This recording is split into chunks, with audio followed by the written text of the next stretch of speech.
tous, j'espère que vous allez bien. Bienvenue sur ce deuxième live de la journée. Alors, j'attends que vous arriviez et en même temps, j'essaye de... Bon, j'espère que vous me voyez, il y a pas mal de lumière, on va pas s'en plaindre, hein. Comme d'habitude, si jamais vous regardez ce live en replay, eh bien, passez les premières secondes, les premières minutes qui sont toujours un petit peu longues le temps que tout le monde arrive. Ça commence à arriver tranquillement. Bonjour, bienvenue. Bonjour Télétique France. Bon, qu'est-ce que vous faites? Ce pseudo m'intrigue. Bon, j'espère que vous allez bien sur en ce mercredi, cette journée des enfants éventuellement. Il y a un beau soleil. En tout cas dans ma région.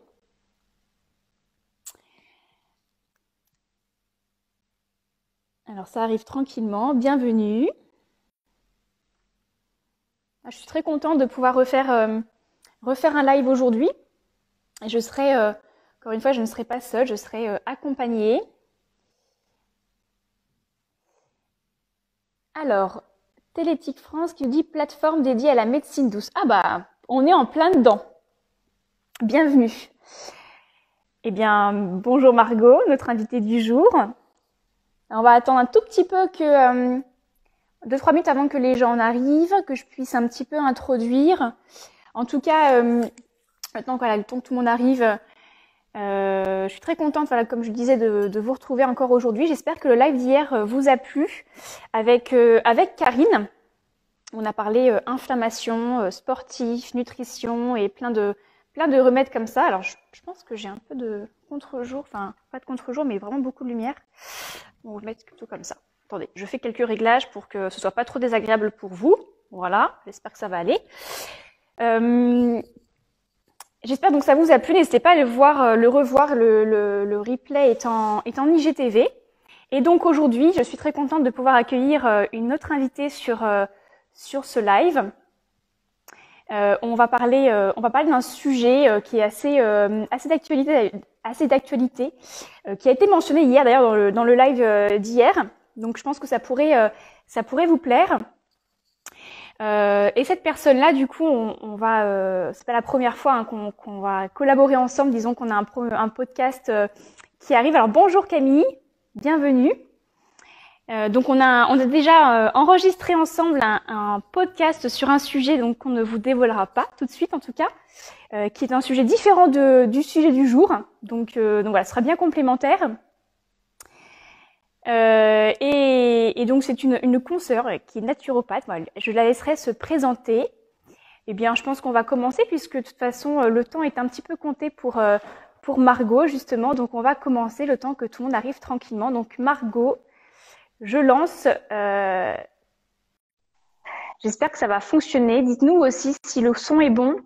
Dites-nous en régie, comme je disais hier, si le son et l'image sont pas trop mauvaises. Bonjour Margot. Bonjour. Comment vas-tu? Très bien, toi? Très bien, merci. Bon, il n'y a pas beaucoup de monde encore de connecté, mais on va commencer parce que je pense que bon, cette journée, c'est des vacances, c'est le mercredi, donc peut-être que ça sera vu un petit peu en replay. Bonjour Marie qui vient de nous retrouver. Alors, dites-nous juste avant qu'on commence notre discussion, si le son et l'image sont corrects. Bonjour Terre Aglo. Bonjour Luciana. Bah, ça arrive tranquillement. Ouais. Hein, ça y est. Bonjour Power Follower and Stress. Ça commence à arriver. Je pense qu'il y a eu un petit peu de temps, un petit peu de délai. Est-ce que le son et l'image sont corrects? Dites-nous ça avant qu'on puisse continuer, parce que sinon on risque de parler dans le vide peut-être.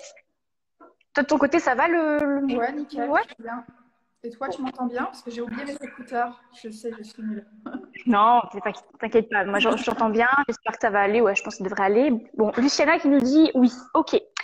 Parfait. Eh bien, avant qu'on rentre vraiment dans le vif du sujet, bonjour Anaïs, bonjour Mathilde.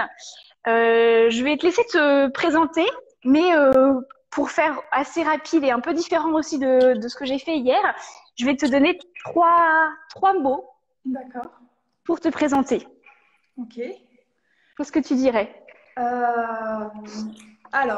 Qu'est-ce que je dirais pour trois mots, naturopathe déjà, un. Je dirais maman, deux, et trois passionnés, disons, pour me présenter. Ok, ouais, cool, super. Bonjour Mademoiselle Candice, bonjour à toutes les personnes qui nous ont rejoints entre-temps. Alors, du coup, est-ce que tu peux développer un petit peu naturopathe? Je sais que, alors, on en a parlé déjà précédemment ensemble sur le podcast, mais il n'est pas encore sorti, donc il sortira un peu plus tard. Donc, pour les personnes qui ne te connaissent pas forcément sur mon compte, qu'est-ce que... Alors, on va pas expliquer ce qu'est la naturopathie, mais toi, qui tu es en tant que naturopathe et qu'est-ce qu'est ta spécialité? Voilà, du coup, je suis dans ma quatrième année d'exercice en tant que naturopathe, où je me suis formée auprès d'ISUPNAT, qui est une école à Paris.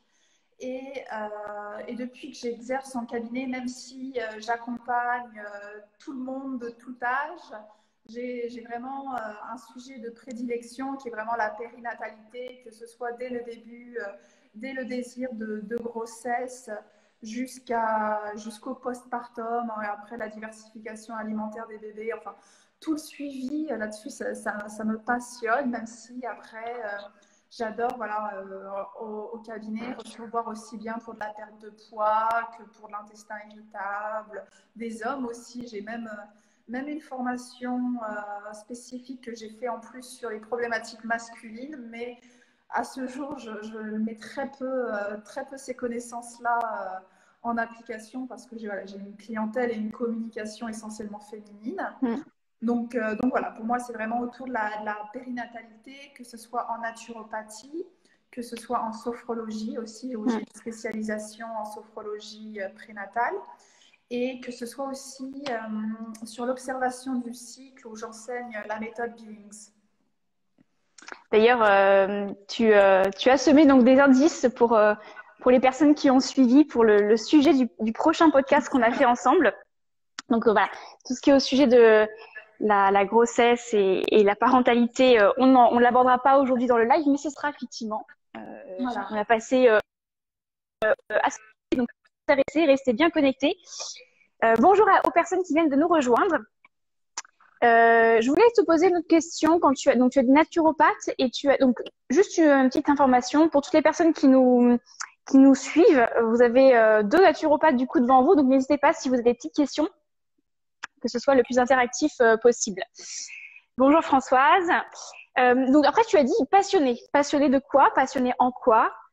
Alors, je suis passionnée, disons, par deux choses, hein, tout ce qui est autour de la périnatalité, j'adore, et la nutrition. Vraiment, je trouve que c'est tellement passionnant, l'alimentation, la nutrition. J'aimerais continuer à me former davantage sur ces deux sujets bien spécifiques. Donc voilà, je suis vraiment passionnée dans ce que je fais, donc j'adore. Super. Bon, en général, c'est la passion qui guide hein, beaucoup de choses, donc faut trouver la passion ou ses passions. Après, il faut trouver. Faut pas non plus être, je pense, obnubilé par ça parce que beaucoup de personnes se mettent la pression sur trouver sa passion pour être heureux. Je pense que c'est comme un trousseau de clés, ça se trouve quand on ne cherche pas. C'est ça, tout à fait. Bon, bah écoute, je te propose, vu que effectivement, je sais que tu as un timing un petit peu, enfin, délimité, disons, c'est très très bien, qu'on rentre dans le vif du sujet. Alors, pourquoi je t'ai invité sur le live? Donc, c'est pas pour parler effectivement grossesse ni parentalité, mais c'est pour parler d'une expérience que tu as vécue récemment, en tout cas que moi j'ai vue sur tes différentes stories sur ton compte. Et c'est vrai que c'est un sujet dont on parle assez souvent. Beaucoup de personnes se posent beaucoup de questions sur ça. Et du coup, j'aurais bien aimé qu'on parle que toi, en tant que naturopathe, différente donc de moi, euh, ton expérience, que tu partages ton expérience justement de la cure d'une cure détox. Alors, avant pour un petit peu rentrer tranquillement dans le vif du sujet, pour toi, quel est l'intérêt de faire une cure détox? En tant que naturopathe, avec tes connaissances et de manière très générale, pour toi, c'est quoi l'intérêt de faire une cure détox pour les personnes qui pourraient se poser la question? Alors, il faut surtout pour moi déjà voir que dans la naturopathie, il y a plusieurs cures, il y a 4 cures, et normalement il y a détox et puis revitalisation. Et en fait, dans la société actuelle, comme moi je le perçois, je trouve que je peux rarement détoxifier des gens, c'est-à-dire éliminer les déchets, stimuler les organes d'élimination en première intention. En fait, j'ai plutôt tendance à toujours faire de la revitalisation en premier lieu parce que les gens sont atteints de maladies auto-immunes qui affaiblissent leur vitalité, ils sont atteints de fatigue chronique, de stress plus, et on ne peut pas bien détoxifier si on n'a pas enlevé ce stress. Donc, j'ai toujours, enfin pour moi en première intention, c'est rare que je parte sur de la détox. Et en plus de ça, si la personne a un terrain avec beaucoup de déchets, et bah, du coup, la détox sera très violente si on n'a pas d'abord rétabli une alimentation et limité tout simplement les apports de déchets de manière juste douce et naturelle par les rééquilibrages d'hygiène de vie. Et puis après, du coup, je trouve que la détox, son intérêt, ça vient, une fois qu'on a fait les rééquilibrages d'hygiène de vie, bah, ça vient pousser un petit peu plus loin, ça vient... je trouve que souvent, après, on a un plateau, on stagne, on a une amélioration, mais pas suffisamment. Et du coup, là, la détox, ça vient vraiment le coup de pouce en plus qui permet de bien nettoyer l'organisme et de vraiment regagner en énergie, en vitalité et en mieux-être. Bah, alors pour les personnes qui étaient présentes au live d'hier, je pense que ça fait écho avec ce que j'ai dit. Alors bon, pour le coup, tu me challenges pas trop parce qu'effectivement, j'ai un peu la même vision des choses que toi. Hier, il y a une personne qui nous parlait de la cure sur 7 jours pour tout ce qui est inflammation, etc. Et c'est vrai que moi, j'ai remis un point d'honneur à rappeler que c'est d'abord l'hygiène de vie qui est priorisée, enfin qui était la priorité. Parce que si on a une hygiène de vie à la base qui n'est pas en adéquation avec nos propres besoins et on va dire assez hypotoxique, même si le but c'est pas non plus d'être parfait à 100%. Tu as fait un très bon post sur ça récemment. Eh bien, c'est vrai que après faire une cure détox telle que l'on l'entend aujourd'hui, comme on va l'aborder aujourd'hui, au contraire, ça va être vécu de manière très désagréable, pas forcément très efficace non plus. Ça va faire rejaillir des symptômes beaucoup plus intensément. Et tout ça après pour généralement repartir derrière sur une hygiène de vie qui n'est pas forcément très adéquate. C'est pas établi, tout à fait. Si les bases ne sont pas faites sur l'hygiène de vie, il y a beaucoup de chances qu'après la détox, on fasse un yo-yo. Exactement. Et moi, ce que je supporte pas, c'est le matraquage médiatique, genre mois de janvier, 1er janvier, pour vous faire bien déculpabiliser des écarts des fêtes, le matraquage, les podcasts, les choses, les magazines féminins. Faites votre détox après les fêtes. Enfin, c'est genre le pire moment parce que souvent, à la fin de l'année, si on est en entreprise, on a énormément d'objectifs à atteindre, la course au cadeau, la course à la nourriture, le stress, la fatigue, l'hiver, tout simplement être en accord avec les saisons. Et après, tout de suite, les médias, la détox après fête, alors que c'est le pire moment pour faire une détox, en fait. Eh bien, en fait, c'est comme tu l'as dit très bien, je voulais te le dire et je voulais le dire et tu l'as dit juste après, c'est exactement la même chose que les régimes yo-yo. Et en fait, on sait très bien maintenant, et je pense que la plupart des personnes sont conscientes que le régime dit yo-yo, donc très restrictif et après relâchement total, n'est absolument pas bon pour la santé, ni efficace, ni bon pour la santé. Pour moi, la détox yo-yo, on devrait la renommer comme ça, eh bien, c'est exactement la même chose. Donc, voilà, effectivement. Alors, j'en profite pour souhaiter la bienvenue aux personnes qui viennent de nous rejoindre. Alors, du coup, maintenant que tu nous as un peu expliqué, toi, ta vision des choses sur la cure détox, est-ce que tu pourrais me dire, enfin, nous partager pourquoi tu as souhaité en réaliser une? Donc là, on parle bien de la cure détox qui va au-delà, on va dire, des principes d'hygiène de vie. Là, tu as voulu justement donner ce petit coup de pouce en plus à ton organisme. Voilà, quelle a été toi, ton intention première et ensuite on verra comment tu l'as réalisée.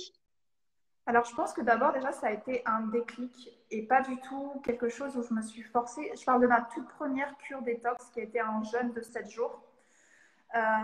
Franchement, tout le long de ma formation de naturopathie, où je suis issue d'une école dite hygiéniste avec beaucoup où on jure beaucoup par le jeûne et par la restriction alimentaire, j'ai envie de dire même. Et en fait, vraiment, limite, tout le long de ma formation, le jeûne, je ne pouvais plus en entendre parler. J'en avais marre. J'avais l'impression que c'était la panacée à tout et ça me saoulait. Et puis, voilà, je me suis pas du tout mis la pression en tant que naturopathe que je devais avoir testé toutes les techniques possibles et imaginables. Déjà, comme on dit, bah, finalement, j'ai revu déjà pas mal de choses pendant ma formation.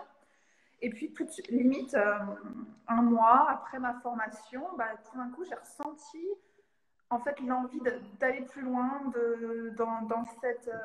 dans ce nettoyage. Et parce que du coup, j'avais un projet bébé à l'époque. Et pour moi, du coup, j'avais porté tout mon mémoire là-dessus. Et en naturopathie, le nettoyage du terrain dès qu'on a un désir de grossesse est vraiment fait partie. Donc, généralement, donc on va faire 3 mois de détox, 3 mois de revitalisation avant une grossesse. Donc, une grossesse, ça s'anticipe. Et pour moi, du coup, c'était très important voilà, de nettoyer mon terrain pour une future grossesse. Et du coup, et ça m'a pris quand ça m'a pris.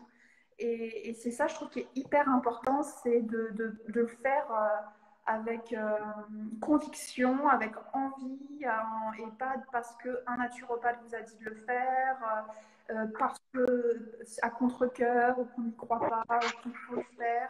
Alors que moi, j'étais vraiment, voilà, j'étais finalement, au moment où j'ai eu envie de le faire, j'étais convaincue de chez convaincue. Donc le mental a énormément joué sur la réussite et sur le fait que ça se soit bien passé.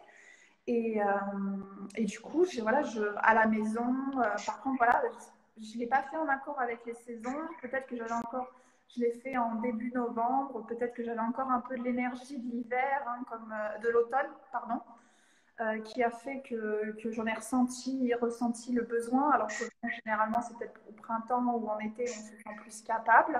Mais en tout cas, bon, dans mon état d'esprit, c'était acté, j'avais envie de le faire. Et du coup, je me suis lancée dans un jeûne à la maison, toute seule, où j'ai voulu, du coup, où j'ai prévu 3 semaines de mon agenda pour faire les choses hyper bien, ou toute une descente alimentaire progressive, une semaine de jeûne et une semaine de remontée alimentaire qui ne s'est pas toujours passée comme on le veut. Généralement, la remontée alimentaire, c'est peut-être ce qui est le plus dur à être strict finalement. Et à aucun moment, j'ai ressenti de la faim. J'avais prévu de pas du tout travailler parce que, voilà, j'ai parlé notamment de cette histoire de stress.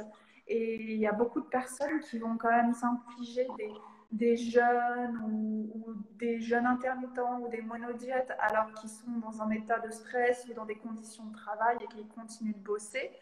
Qui n'ont pas de la vitalité, en fait. Qui n'ont pas assez d'énergie vitale, comme on dit dans notre jargon naturopathique, et qui ne peuvent pas accueillir correctement, en fait, ce stress. Puisque c'est un stress, le fait de ne pas manger à la base. Même si trop manger, c'est un stress aussi, en fait, les deux. À la fin, il y aura éventuellement, oui, un manque de vitalité, et encore, il y en a qui l'ont peut-être, et il y aura aussi le problème, c'est qu'on sera sans doute sous l'influence du système nerveux orthosympathique, qui est donc le système nerveux lutte ou fuite, et donc l'organisme ne fait pas la différence entre un stress face à un PC qu'un stress face à un lion. Et bah, du coup, face à un lion, on n'a pas besoin de détoxifier, d'éliminer, se régénérer. On a surtout besoin d'énergie, d'adrénaline et de glucose pour prendre ses jambes à son cou. Et bah, du coup, en fait, la magie ne s'opère pas. Hein, pour moi, c'est du coup, si on est en état de stress, on ne va pas bien détoxifier et on va limite peut-être faire pire hein, qu'autre chose. Donc pour moi, c'était hyper important voilà, non plus de ne pas avoir de travail, de m'octroyer des moments hyper agréables dans ma journée pour que la détox se passe hyper bien et être reposée et tout. Donc voilà, à aucun moment j'ai ressenti de la faim et chacun, il y en a qui ont peut-être besoin de faire ça dans un cadre soutenu. Du coup, moi, j'ai vraiment fait un jeûne hydrique, c'est-à-dire que j'ai bu uniquement de l'eau.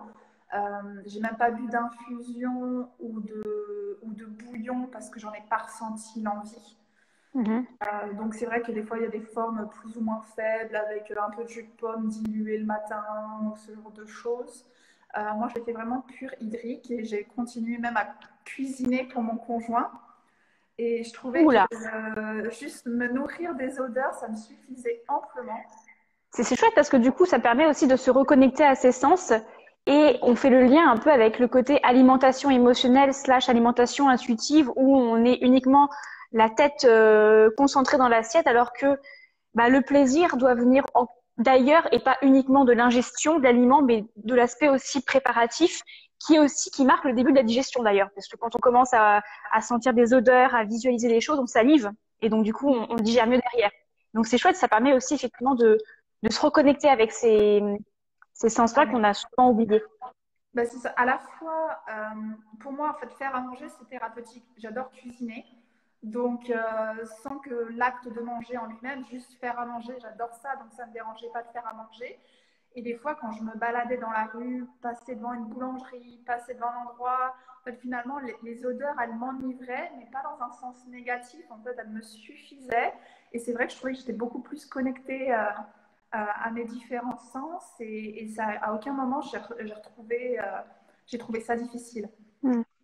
Il y a plusieurs choses du coup que moi, si on doit résumer un petit peu, mettre des points forts qui me sont apparus, c'est déjà, tu as insisté sur le fait de le faire quand on le ressent, vraiment, quand on se sent prêt. Alors, toi, c'était facile pour toi aussi parce que tu es dans le domaine, tu as appris aussi de par ta formation, etc., à savoir ce dont ton corps avait besoin et ce dont ton corps n'avait pas besoin, justement.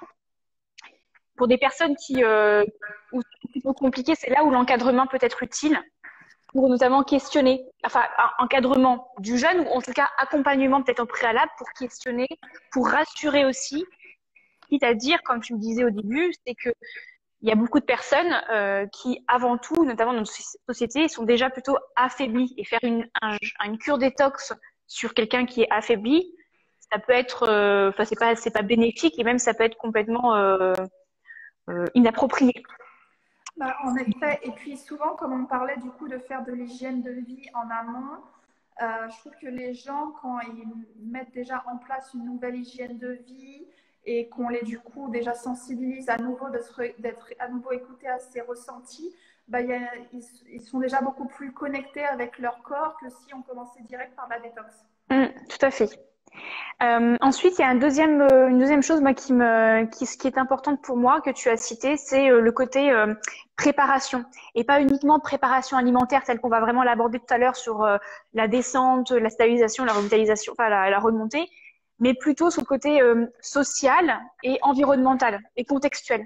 C'est-à-dire qu'effectivement, ne serait-ce que par exemple si on travaille et qu'on est à côté de collègues qui vont aller manger le midi par automatisme, etc.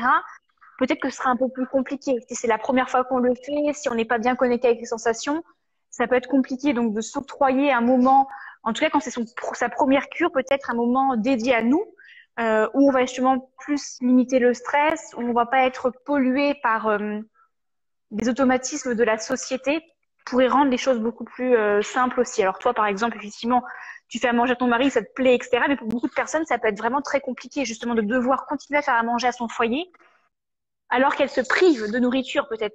Donc ça c'est important je pense de préciser comme tu l'as fait, le C'est côté pour ça contextuel. que certaines personnes, ça sera plus facile du coup de faire ça dans un contexte extérieur, de prendre une location ou d'aller spécifiquement dans un centre de naturopathie pour faire ça. Mais c'est sûr que oui, il y a certaines personnes qui vont avoir besoin de s'isoler de son contexte. Pour mon conjoint qui m'a vu jeûner pendant une semaine et qui est finalement a trouvé ça hyper, lui qui n'est pas naturo et a trouvé ça assez remarquable et tout, ça lui donne envie, mais lui, pas dans le contexte de la maison. Voilà, pour lui, limite, il se verrait faire ça en Corse, en même temps que faire beaucoup de marches et de randonnées.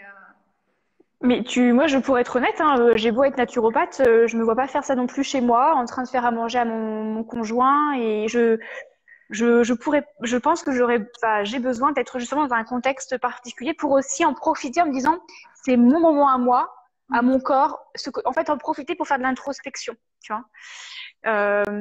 Et même peut-être découvrir d'autres pratiques et coupler ça à d'autres choses. Donc, tu vois, après, je pense que ça dépend vraiment des personnalités et peut-être aussi du nombre de fois où on a fait des cures, etc., etc.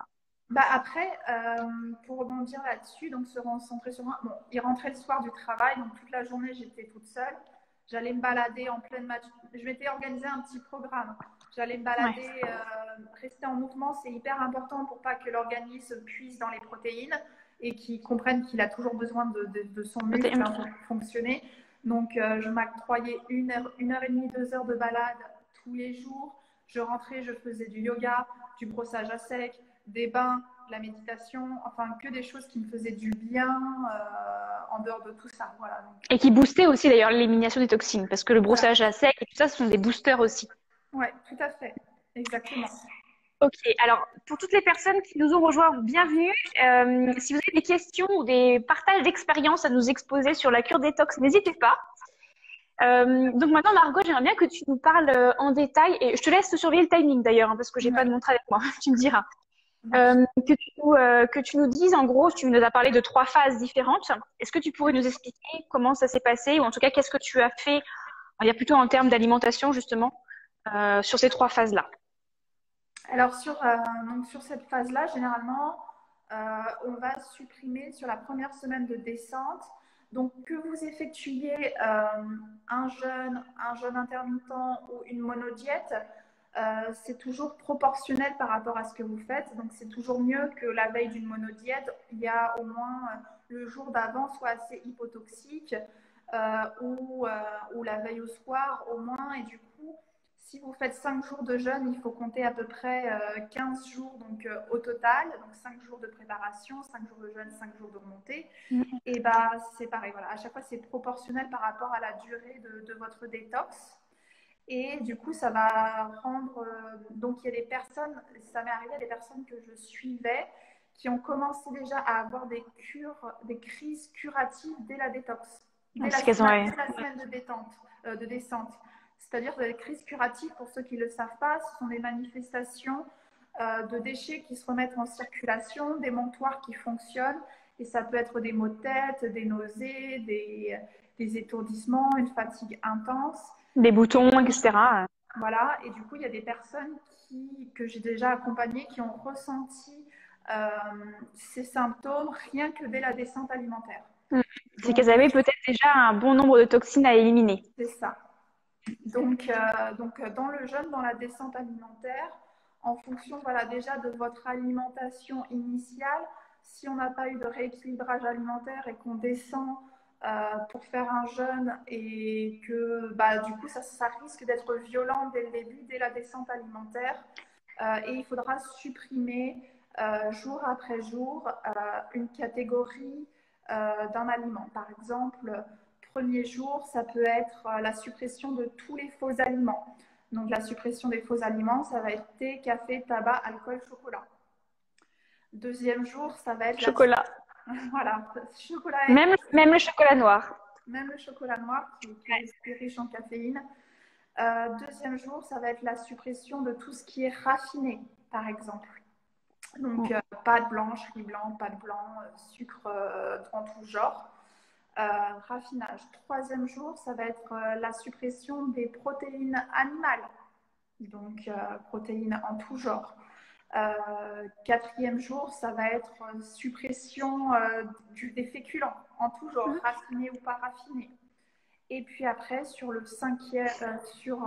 2 derniers jours qui nous restent, on va être essentiellement sur une alimentation purement végétale, idéalement crue, si possible, en fonction de la saison, sinon cuit à la vapeur douce, de fruits et de jus de légumes et de légumes cuits à la vapeur douce éventuellement.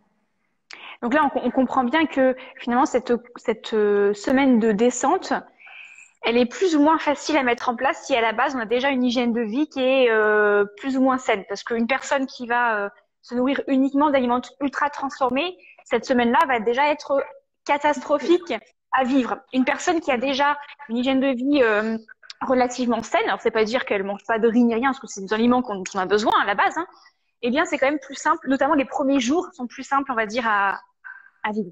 Mais voilà, après, il y a des personnes qui ont déjà mis en place, qui n'ont pas de faux aliments dans leur alimentation, qui ne boivent pas de café, qui ne boivent pas de thé, du chocolat très rarement, donc là, ça passe. Donc oui, il y a des personnes du coup qui sont déjà végétariennes et qui n'ont pas nécessairement les protéines animal à supprimer parce que ça fait pas déjà partie de leur alimentation. Donc c'est sûr que et du coup bah, la remontée ça va se reproduire à la fois dans le sens inverse et non. Donc la remontée c'est le sens inverse hein, que de la descente.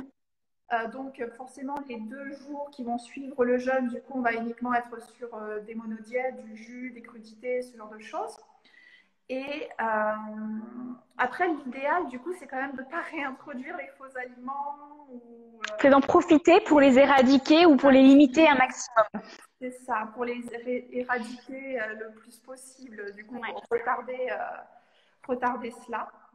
Et donc voilà, il faut quand même... Et du coup, la descente, la remontée, elle peut être aussi violente si elle n'est pas bien faite. Hein. Si du coup, après une semaine de descente alimentaire, une semaine de jeûne et que vous rompez avec une pizza ou je ne sais trop quoi, bah là aussi, il peut y avoir des symptômes pas sympas. Et du coup, on aura un peu... en fait, la remontée, il faut voir ça comme un prolongement et on prolonge les bienfaits. Même en se réalimentant, en fait, le corps, il a regagné en énergie, en capacité d'élimination. Et du coup, la remontée, elle est tout aussi importante. C'est sûr, c'est comme un enfant, il apprend pas à marcher sur ses 2 pieds tout de suite.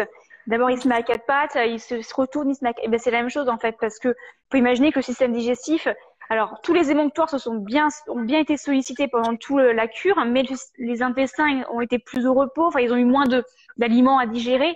Donc si on commence à leur mettre des aliments ultra transformés qui sont très compliqués à digérer, il va plus rien comprendre quoi. Et donc on risque effectivement non seulement de réintroduire les toxines alors on les a éliminées, ce qui est dommage, mais aussi de ressentir des douleurs au niveau des organes qui se remettent à fonctionner mais de manière très très intense quoi.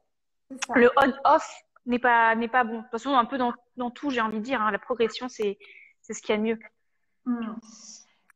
Ok, super. Donc nous rappelons-nous, enfin qu'on se rappelle, pardon, que tu nous as dit que tu faisais une cure, enfin en tout cas la semaine entre, c'était purement hydrique. Donc t'as pas pris de jus de légumes, pas de bouillon ni rien.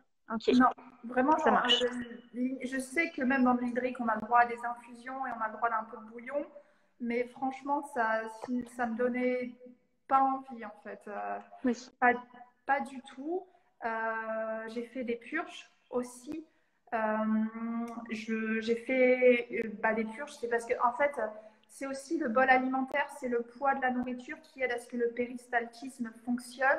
Donc forcément, si on ne s'alimente pas pendant qu'on jeûne, en fait, il faut quand même pas avoir de matière qui stagne dans le côlon. Donc c'est hyper important de soit effectuer des lavements, soit effectuer des purges. Et du coup, ça généralement, voilà, les purges, ce sont quand même 12 heures, 24 heures où on est chez soi et on s'accorde que du temps pour soi. Et du coup, ça, j'en ai fait une peut-être au démarrage du jeûne et une au bout de 5 jours pour éliminer bien. Ce qui est hyper important quand même, parce que pas se réintoxiquer avec une constipation, parce que du coup, ça va pas bien fonctionner. Au contraire. Alors en termes de purge, le foie, il est relargue dans l'intestin, donc il faut éliminer. Il faut soutenir justement les organes éliminateurs vers l'extérieur. Donc aussi bien soutenir les intestins, donc par des plantes, surtout on va dire par des purges et des purges mécaniques, des purges avec on peut boire une substance qui nous aide d'aller aux toilettes, mais aussi par exemple on peut faire l'irrigation du côlon ou l'hydrothérapie du côlon qui fonctionne très très bien. Et puis aussi il faut soutenir les reins pour qu'ils puissent aussi bien fonctionner parce que eux ils vont avoir d'autant plus de travail à réaliser pour éliminer vers l'extérieur et puis aussi tout ce qui va être justement poumons et peau. Donc transpirer un peu sans forcément se mettre mal parce qu'on a quand même un petit peu moins d'énergie et respirer profondément, donc faire plein d'exercices de respiration pour faciliter ces organes-là en fait à relarguer vers l'extérieur parce que c'est bien beau que le foie travaille mais si ça reste à l'intérieur, c'est pas bon non plus quoi. Tout à fait. Donc voilà, les poumons, la respiration, les exercices en pleine nature, la peau, le brochissage à sec. Pour ma part, lors de ma descente, j'ai quand même un peu travaillé lors de ma descente et en fait, j'accompagnais des curistes dans un centre de naturopathie en pleine Picardie. Et il ne faisait pas du jeûne, il faisait de l'hypotoxique, de la détox hypotoxique. Mais du coup, je faisais du sauna tous les matins pendant ma descente. Ça, c'était chouette. Donc, et après, j'ai fini ma descente chez moi et du coup, j'ai continué plus avec effectivement une marche un petit peu dynamique et du brossage à sec pour l'élimination par la peau. Mm. Ok, super. Alors pour terminer, pour pas te mettre en retard, est-ce que tu pourrais juste nous partager peut-être, parce que bon, on peut renvoyer une image un peu de perfection comme ça, naturopathe qui fait une détox et tout ça, mais t'es une humaine avant tout, enfin nous sommes humains Ouais. avant tout, et du coup, peut-être quelles sont toi on va faire deux choses, quelles ont été tes principales difficultés pendant cette phase-là, de la descente jusqu'à la remontée, et puis ensuite on verra qu'est-ce qui t'a été bénéfique, comment tu l'as ressenti. Alors, en difficulté, en fait, le fait que pendant qu'on jeûne, on digère pas, donc on regagne aussi en énergie du fait que la digestion nous en prend beaucoup. Ouais. On dort pas beaucoup. En fait, on a moins besoin de dormir et du coup, les nuits sont longues. Il y a le mental cogitait beaucoup pour moi la nuit. Enfin, la nuit n'était pas top. Bon, après, mes journées, elles n'étaient pas hyper dynamiques, donc c'était pas plus grave que ça. Mais je trouvais que psychologiquement, c'est regarder le C'est plafond long. la nuit, c'était un petit peu dur. Il faut se préparer Euh, une grosse pile de livres en fait, si c'est un peu le conseil. C'est ça, ou des exercices de méditation, voilà, Ouais. ce genre de choses. Mais donc souvent, on dort pas hyper bien. Deuxièmement, moi en fait, je peux dire, j'ai mon mental qui a lâché à la fin parce que j'ai perdu beaucoup de poids. J'ai pas de personne, mais d'apparence, je me suis complètement asséchée. Et en fait, il y a eu un cap entre 5 et 7 jours et au septième jour, je me suis vue dans le miroir et je me suis fait peur. Alors que Mm. pour l'instant, j'avais été une convaincue jusqu'au bout. Donc j'ai rompu mon jeûne 12 heures avant parce que psychologiquement, pour être franche, je suis tombée par terre quand je me suis vue. Mm. Je suis tombée par terre et du coup, j'ai rompu mon jeûne. Mon conjoint est allé me chercher son jus d'orange industriel. Parce que Mm. forcément, je n'avais pas prévu à manger pour moi parce que j'avais encore. Donc c'est bien que tu sois complètement honnête parce que Ouais, mais ça peut arriver effectivement, ouais. ça a été vraiment psychologique. Je me suis levée, j'allais hyper bien. J'ai passé peut-être une demi-heure, trois quarts d'heure, nickel. Et c'est quand je me suis vue dans le miroir, complètement asséchée, avec des os très saillants, que là, le mental, il a lâché et que j'en suis tombée par terre et que mon conjoint, il est allé me chercher du jus d'orange industriel. C'est tout ce qu'on avait sous la main, quoi. Mm. D'accord. Donc, Et tu, comme quoi, le mental, il est hyper important, quoi. ouais, et donc il faut s'y préparer. Effectivement, ça peut arriver. Alors après, le but c'est pas de perdre du poids, donc forcément Bah après non. on en reprend, et Ouais. ce qui est tout à fait normal. Mais faut s'y préparer. Donc c'est bien effectivement que tu le dises. Et comme tu l'as dit, le mental c'est ce qui joue le premier rôle, aussi bien dans sa motivation à se lancer dans une cure que derrière à surmonter les différentes épreuves. C'est ça. Ok. Et du coup, pour finir sur des belles touches, quels sont les points qui se sont bien passés ou qu'est-ce que tu en retires? Qu'est-ce que ça t'a apporté? Alors, pour moi, en termes de ressenti, après, j'ai eu l'impression d'avoir fait un reset, hein, comme si on avait appuyé sur le bouton reset d'usine et que mon organisme, il était, vous savez, en fait, je pouvais commencer, en fait, un regain d'énergie dès le matin, en fait, sans avoir besoin de coups de pouce, sans avoir besoin d'une boisson chaude, que ce soit un café, une infusion ou quoi que ce soit pour démarrer. Je pouvais me lever et démarrer ma journée dans l'immédiat. Et ça a duré pendant des semaines, quoi. Sans avoir besoin de quoi que ce soit, d'outils, de béquilles. Donc ça, j'ai trouvé ça hyper bien, hyper agréable. Bah forcément, bienfaisant, une grosse prise de conscience sur la quantité qu'on mange et que c'est pour moi de la surconsommation, les 3-4 repas par jour, alors qu'on n'a jamais été aussi sédentaire dans le métier. Les recommandations des quantités de repas qu'on devrait manger. Donc ça a été aussi une grosse prise de conscience. Et après, la facilité, du coup, à pas avoir envie en fait de replonger tout de suite, du moins dans l'immédiat, dans des choses qui sont pas nécessairement saines. Et après, quand on les regoute, et ben, on les regoute en plus petite quantité, en pleine conscience, et là, ça nous suffit amplement en fait. Ok. Alors là, ce sont des choses que tu nous as dites qui ont été des conséquences, on va dire, positives. Et pendant ta cure, est-ce qu'il y a une chose que tu as vraiment, véritablement appréciée?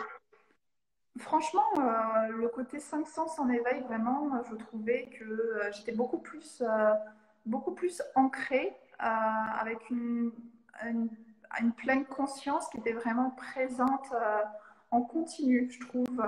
Et du coup, mentalement, il y avait une légèreté d'esprit qui s'accompagnait, que j'ai beaucoup. Ouais, j'ai trouvé ça. Et puis après, aussi une certaine force et fierté, en fait, Hmm. de se sentir qu'en fait, qu'on n'est pas.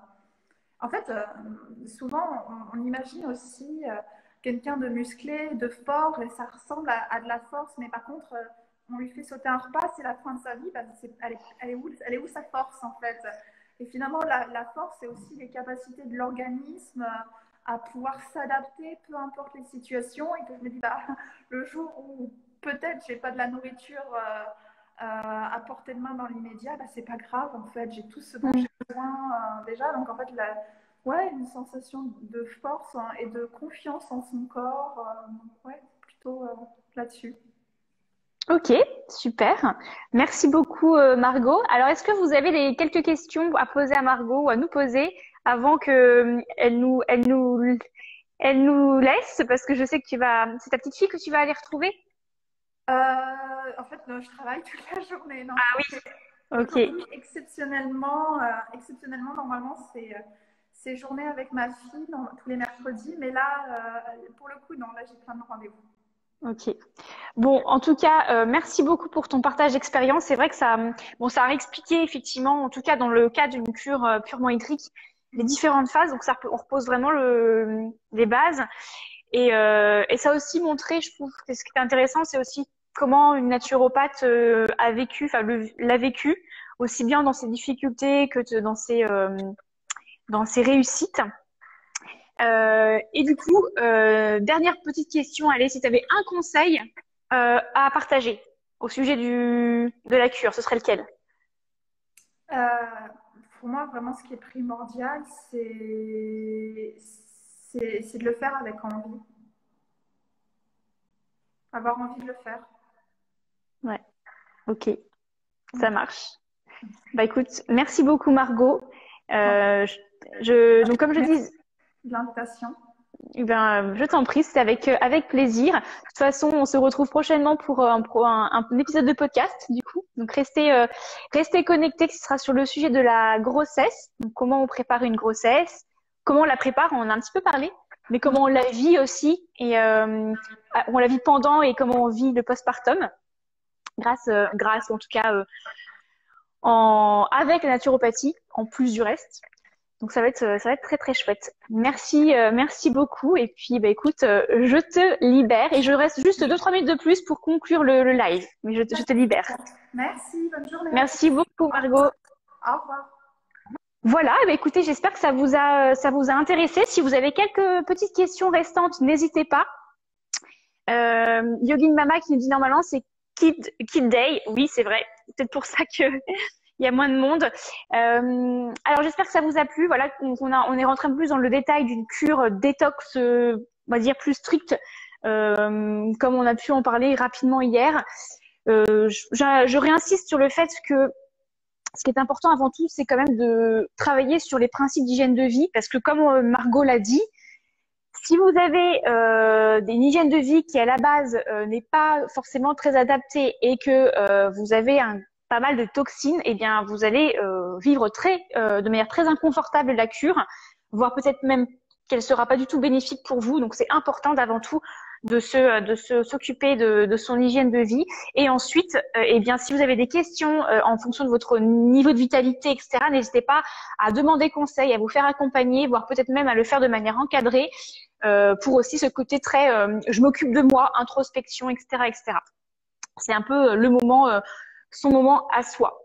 Voilà, et bien j'en profite pour vous rappeler que justement en parlant de détox préventive, on va dire, je fais un webinaire le samedi, donc pas celui-ci, le prochain, le samedi 27 février, le matin, où justement je vous partage tous les principes d'hygiène de vie à mettre en place pour éventuellement plus tard faire une cure détox.